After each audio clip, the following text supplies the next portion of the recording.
Dokter juga manusia, oleh Syamsul Rizal Sinulinga, staf pengajar Poltekkes, Kemenkes RI Pangkal Pinang. Cukup memprihatinkan melihat kondisi sebagian besar fasilitas pelayanan kesehatan yang seakan terhenti akibat tidak adanya tenaga dokter yang sedang berdinas. Apa sebab gerangan hingga menjadi seperti itu? Ternyata, para dokter beberapa hari ini membentuk koloni massa yang terpusat di Jakarta dan terdistribusi di daerah-daerah masing-masing yang menyuarakan keluh kesahnya pada pemerintah terkait dengan kasus dugaan malpraktik di salah satu rumah sakit di Manado yang menyebabkan 3 orang rekan mereka ditahan. Hal ini dilakukan untuk menunjukkan solidaritas antar sesama dokter yang berada di bawah organisasi kedokteran dan spesialisasi. Aksi tersebut dilakukan dengan turun ke jalan. Namun, juga tidak sedikit dari mereka yang melakukannya dengan aksi damai. Berdoa agar rekan-rekan yang berada dalam tahanan tidak benar-benar dipenjara layaknya seorang penjahat.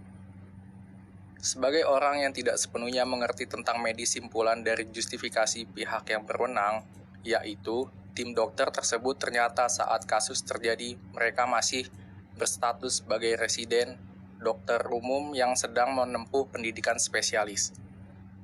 Vonis hakim menganggap bahwa tim dokter yang terdiri dari 3 orang dinyatakan lalai dan bersalah menyebabkan pasien meninggal.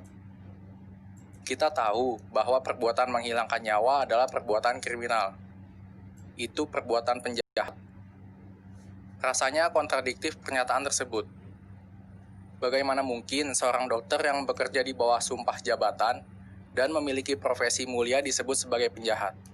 Seorang kriminal yang di dalam sistem hukum negara kita memang pantas menjadi penghuni hotel Prodeo. Berangkat dari pernyataan di atas, kita tentu berpikir apakah setiap profesi yang memiliki risiko menyebabkan hilangnya nyawa manusia dapat dikategorikan sebagai profesi semi-penjahat. Sebab kelalaian kecil dapat menyebabkan hilangnya nyawa. Banyak contoh kasus yang mengindikasikan bahwa mereka dianggap sebagai pelaku kriminal ketika berhadapan dengan proses hukum. Profesi sopir, kendaraan roda 4 atau lebih misalnya. Mereka yang setiap hari lalu lalang di jalan raya memiliki risiko kecelakaan. Demikian juga dokter yang setiap hari menangani pasien, baik pasien umum maupun gawat darurat. Taruhannya adalah nyawa.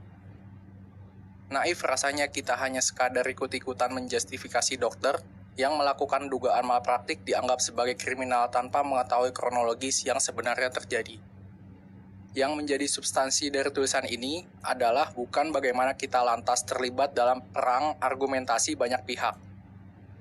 Menurut Undang-Undang Nomor 29 Tahun 2004 tentang Praktik Kedokteran, disebutkan bahwa dokter dan dokter gigi adalah dokter spesialis, dokter gigi, dan dokter gigi spesialis lulusan pendidikan kedokteran atau kedokteran gigi baik di dalam maupun di luar negeri yang diakui oleh pemerintah Republik Indonesia sesuai dengan peraturan perundang-undangan. Dari definisi dokter di atas, kita boleh melakukan generalisasi kepada sesama, yaitu mereka adalah profesi medis yang dihasilkan oleh perguruan tinggi negeri maupun swasta yang sudah diakui berdasarkan peraturan dan perundang-undangan. Sama seperti orang-orang pada umumnya yang sekolah dan mendapatkan gelar sarjana kemudian menggunakan ilmu yang diperoleh dari kampus dalam pekerjaan. Semua orang melakukan hal yang sama baik atas dasar idealisme atau tuntutan ekonomi. Sesuatu yang sangat natural dan menjadi prinsip dasar bagi semua profesi, yakni implementasi dari bidang keilmuan profesi. Melihat substansi bahwa profesi dokter adalah sama dengan profesi pada bidangnya masing-masing. Ada 4 peran dan fungsi utama yang melekat di dalamnya, atau bahkan mungkin tidak semua profesi memiliki peran yang lebih baik dari dokter. Fungsi profesi. Seorang dokter menerapkan keilmuan pada praktik kedokteran. Setiap dokter yang melakukan praktik harus melalui beberapa tahapan dan sertifikasi sebelum benar-benar diakui dan diizinkan untuk membuka praktik. Sistem sudah dirancang untuk menjadikan dokter sebagai seorang ahli medis dan konsulen yang siap pakai dan dapat dipertanggungjawabkan secara profesi maupun hukum. Kita sepakat bahwa seorang dokter adalah mereka yang dengan ilmu yang dimiliki mengabdikan diri kepada masyarakat demi derajat kesehatan bangsa agar tercipta generasi yang sehat dan berkualitas, mampu bersaing dengan negara-negara lain. Fungsi sosial.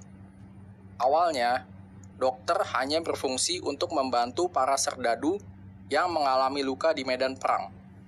Misinya adalah melakukan perawatan medis dan melakukan penyembuhan. Tidak ada kepentingan lain selain untuk memberikan pertolongan. Rumah sakit sebagai organisasi tempat dokter bekerja memiliki fungsi sosial yang sama, tanpa mengharapkan mencari keuntungan. Nilai filosofi dasar dokter sebagai penolong itulah yang terus dipertahankan dalam setiap spesialisasi dokter. Dalam sumpah jabatan sebagai profesi, dokter diharuskan menolong sesama tanpa pandang bulu dan tempat.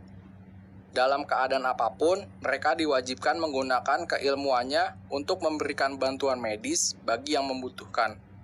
Lebih mendahulukan profesionalisme daripada ego pribadi. Kita perhatikan dokter yang bekerja di rumah sakit. Tidak ada waktu libur dalam setiap harinya. Bekerja dalam sistem manajemen yang terorganisir, jam kerja diatur sedemikian rupa hingga mengharuskan setiap dokter akan mendapatkan jatah piket malam. Fungsi ekonomi. Dokter sebagai manusia mempunyai fungsi ekonomi. Yang dimaksud adalah bukan mencari keuntungan, tetapi mereka memiliki keluarga yang membutuhkan tanggung jawab ekonomi. Setiap profesi dalam dunia kerja tentu memiliki kewajiban dan hak.